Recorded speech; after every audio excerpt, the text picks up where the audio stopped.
Kurti wanaagsan daawadayaal kuna soo dhawaada wararkii ugu dambeeyay qodobada wararkeena hadduu leedma waxa kamid ah wararkii ugu dambeeyay dawladda federaalka Soomaaliya oo ciidamadii ugu badnaa geynayso Boorame xildhibaanada reer Oodal oo arintan ku cadaadinayo filla Soomaaliya haddaba waxa la wadaagi doona xaaladda magaalada Boorame ee gobolka Oodal oo wajil lama filaan ay yeelanayso kacdoonka oo dawladdu ay qaab la yaab leh kaga faa'iideysanayso warar ayaan idin kaga heynaa qodobada kale waxa kamid noqon doono sirdoonka Somaliland oo baadigoobayo dhalinyaradii caalanka Oodal State ka taagtay magaalada Boorame ee xarunta gobolka Oodal haddaba waxa la wadaagi doona xogo arintaas la xiriira isla mid waxaan idin soo gudbin doonaa Somaliland oo jiha kale u yeeshay dadkii lagu xasuuqay magaalada Boorame isla markaasina lagu eedeynayay in militarigeedu ay geysteen warka cusub ee ka soo baxay Somaliland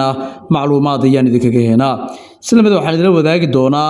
xaafad kamid ah magaalada Muqdisho oo ay ka taagan tahay xaalad aad u adag iyo dawladda oo ciidamo ku daabulayso haddaba xaafadaasi waatee maxay tahay cabashada ka soo yeerayso halka waan idin soo gudbin doonaa soo dhawaad saaxiibayaal qodobadaas iyo kuwa kale ayaan idin kula wadaagi doonaa wararkeena haddii uu alla weyne u qadaro warbaahinta wacaal media oo idin soo gudbinaysa wararkii ugu dambeeyay arrimaha Soomaalida iyo caalamka haddii aad saaxiib nagu cusub nagu soo biirin muuqaalka laga saar ragtada wax dhisan ugu reeb qaybta hoose ee faalada dadweynaha waa hagaagan ku bilaawno wararkeena waxaanu ku bilaabi doonaa isla markaasina ugu horeysiinayna macluumaadkii ugu dambeeyay dawladda federaalka Soomaaliya oo la warinayo in ciidamo ay geynayso magaalada Boorame iyadoo xildhibaanada reer Oodalna arintan ay ku cadaadinayaan filla Soomaaliya sida laga soo xigtay ila wareedda wargala dawladda federaalka Soomaaliya ayaa ka fakarayso in ay taageerto dadka reer Oodal iyo dadka reer Boorame kuwaasi oo muddooyinkii ugu dambeeyay cabasho xoog leh oo ka dhan ah maamulka fadhigiisu yahay magaalada Hargeysa ka dhigayay baraha bulshada inkastoo maamulka Cabdiraxmaan Cirro uu xaliyay inta badan cabashada reer Oodal sidoo kale tana uu shaaca ka qaaday in xasuuqii ka dhacay magaalada Boorame baaritaan lagu sameynayo ayaa haddana xildhibaanada baarlamaanka Soomaaliya ku matalo gobolka Oodal gaar ahaan xildhibaanada beesha Gadabursi waxa ay magaalada Muqdisho ay ka bilaabeen kulamo kala duwan iyo abaabul xoog leh kuwaas oo ugu ololeynayaan in dawladdu ay geyso ciidamo magaalada Boorame si ay ugu taageerto shacabka reer Oodal kuwaasi oo magaalada Boorame ka taagay calanka maamul la magac baxay Oodal State of Somalia shacabka oo la fahamsan yahay in arintan ay ka keentay caro iyo gadood ay ka muujinayaan dadka lagu xasuuqay magaalada Boorame iyo sidoo kale bandhiga buuga xeer ciise oo ay diidanayeen ayaa haddana dawladdu waxay u muuqataa in arintan ay siyaasadeen soo gaar ahaan xildhibaanada reer waqooyiga ee ka soo jeedo gobolka Oodal oo markaasi bilaabayo inay dawladdu arintan ku cadaadiyaan xilligan ma jirto saraakiil dawladeed oo arintan si rasmi ah u xaqiijiyay laakiin waxa wararku ay warinayaan in mas'uuliyiinta dawladda federaalka ah ee Soomaaliya arintan lagu cadaadinayo xildhibaan Caasha Koos oo warbaahinta ka hadashay ayaa daboolka ka qaaday jiritaanka warkan iyo in dawladdu ay ciidamo ay geynayso halkaas iyaguna arintan ay ka hadlayaan madaxda qaranka laakiin lama oga hadii madaxweyne Xasan Sheekh Maxamuud iyo ra'iisul wasaare Xamza Cabdi Barre ay aqbali doonaan soo jeedinta xildhibaanadani geeska kale tan sirdoonka Somaliland ayaa baadigoobaya dhalinyaradii caalanka Oodal State ka taagtay magaalada Boorame ee xarunta gobolka Oodal siday xaqiijinayaan ila wareeddo wargala Somaliland ayaa hanjabaadii ugu kululeed waxa ay u dirtay shakhsiyaad magaalada Boorame calamo kale ku soo qaatay intii ay socotay xiisadii ka taagneed Boorame war rasmi ah oo ka soo baxay sirdoonka militariga Somaliland ayaa lagu sheegay in ay Somaliland ay la socoto dhaqdhaqaaqa Boorame ama sirdoonkoodu uu la socdo dhaqdhaqaaqyadii halkaas ka dhacay iyo sidoo kale qolyihii kale isku dayay inay ka faa'iideystaan shacabka iyo kacdoonkooda iyaga oo calamo kale ka taagay magaalada Boorame sirdoonka Somaliland ayaa waxa uu hadda ka fakarayaa in dhammaan dhalinyaradii ku lug lahayd arinkan la soo qabqabto baraha bulshada waxa si weyn ugu baahay muuqaal dhalinyaro Soomaaliyeed kuwaasi oo reer Oodal ah isla markaasina calanka Soomaaliya ku dhex wato banaanbaxa oo ay shucuurtooda ku muujinayaan dadka reer Oodal iyo kuwa kale oo inta ay tabeelayaasha magaalada fulaan kadibna ay calanka Oodal ay ka taagayaan magaalada arintaas ayaa militariga Somaliland uu si aad iyo aad u kaga caruuday haddaba xaaladda ayaa waxay u muuqataa hadda in Somaliland ay baadagoobayso raggaasi isla wararka awdal iyo markaasi xiisada ka taagan oo maalmihii ugu dambeeyay noqday mushkiladda ugu weyn ee baraha bulshada iyo xaaladda ugu culus ama warka ugu weyn ee ka taagan geeyiga Soomaaliya ayaa haddana waxaanu eegaynaa warbixin kale oo aanu doc kale ka eegayno taasi oo la xiriirta Somaliland oo jiha kale ku eedeysay dadkii lagu laayay Boorame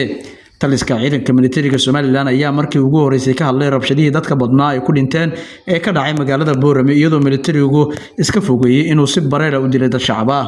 gaashaanle sare Maxamed Cabdi Cabdile oo ku hadlayay afka ciidanka militariga Somaliland ayaa sheegay in ay daba socdaan xogo sheegayo in dad ku hubeysan qoryaha sniperka ay ka qayb qaateen leynta shacabka Boorame waxa uu ku dooday in marnaba ay ciidamada Somaliland ka suuro gelin kareen in ay si bareera u beegsadaan dad shacab ah balse ay tuunsan yihiin in dad reer Somaliland aan ahayn ay sheekada ka dambeeyaan iyaga oo dadka shacabka tooganayo isla markaasina adeegsanayo qoryaha sniperska ciidanka qaranku waxa ay ciidamadeeni markaasi u sheegayaan in ay marnaba ku lug yeelan colaad markaasi bulshada dhexdeeda waxa ay idinku leeyihiin amnigiinu ayaynu ka shaqeynaynaa inagama suuro gasho in shacabka aynu leyno hablaha caruurta iyo dumarka reer oo dalba in aynu leyno arintaas inagama sahalsana oo sahal inagama aha buu yiri inaynu si bareera u dilno laakiin waxa jira buu yiri gacan shisheeye oo inagu dhex dhuumanayo gaashaanle sare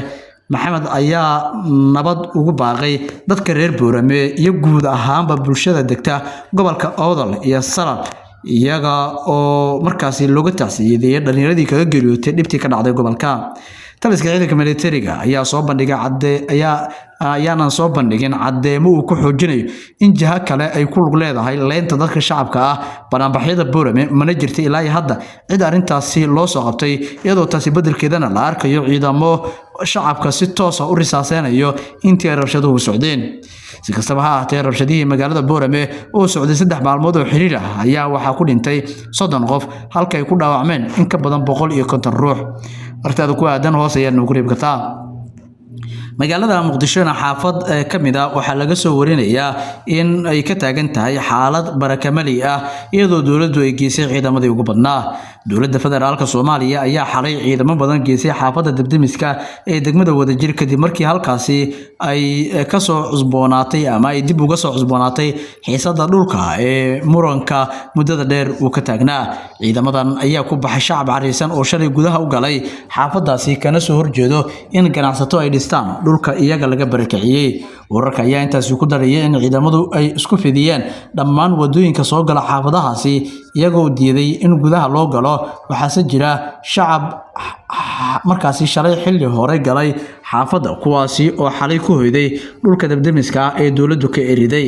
qaar kamid ah shacabka oo la hadlay warbaahinta ayaa sheegay in ay ka warheleen in dhulkoodii lagu wareejiyay ganacsato taasina ay ka soo horjeedaan waxaana ay ku doodeen haddii aan loogu adeegaynin qaranka in iyagu ay xaq u leeyihiin sidoo kale waxaa lagu soo waramayaa in ciidamada qaaday howlgalka ay xireen qaar kamid ah odayaashii iyo dhalinyaradii ku jiray xaafadda Debdemiska sida ay sheegeen ama sida ay sheegtay hooyo kamid ah dadka deegaanka waxa kale oo ay wararku intaasi ay ku sii darayaan in ay dawladdu ay halkaasi ka wado dhaqdhaqaaq culus xaafadda Debdemiska waxa in muddo ka taagneed xiisad xooggan kadib markii ay dawladda Soomaaliya si qasab ah dhulkaasi ay kaga saartay shacab degan halkaasi taasi oo sababtay xitaa dagaal dhiig uu ku daatay isku soo wada duub xaaladda ayaa mid aad u kacsan wixii ku soo kordhasay wararkeen xiga ayaa ku daawa doontaan nabadgelyo